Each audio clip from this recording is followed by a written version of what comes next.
Christmas Eve inside Lexington's Catholic Action Center is a pretty busy time as the homeless shelter is preparing gifts and meals, making sure that everybody can enjoy the Christmas holiday. But this year's giving is a little different, as the nonprofit organization will send its elves out with gifts for people staying in motels and hotels for the winter. WKYT's Alyssa Williams and photojournalist Darnell Crenshaw have our top story at 5:30. They're these. Oh.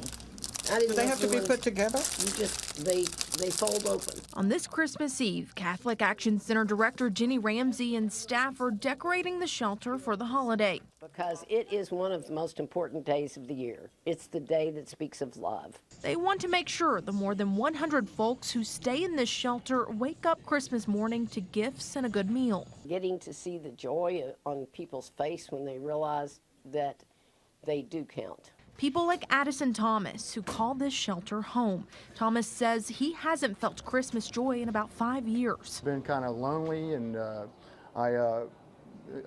my sisters have moved to Cincinnati, and I just don't have any family here anymore since my brother died. So this is like a family to me here. Thomas has many jobs here and wants to inspire others. I get to work on the caravan. I go out and hand sleeping bags out and hand warmers to the homeless, and they see me and they say, hey, I want that.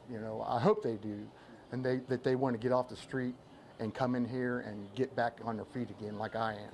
And the joy of giving gets better. On Christmas afternoon at 3 o'clock, volunteers will travel outside of the shelter, giving gifts to about 275 people who are staying in area hotels and motels for the winter. And just to give them a little bit of the joy and the love of Christmas. For Ramsey and the staff at the Catholic Action Center, giving is a form of love. Because that represents the love that people do have for those, even if they don't know them. They didn't know the little baby born 2,000 years ago, but they know that these folks are God's children. In Lexington, with photojournalist Darnell Crenshaw, Alyssa Williams, WKYT. And Ramsey says more Catholic organizations have stepped in and provided Christmas for more than 200 families throughout central Kentucky.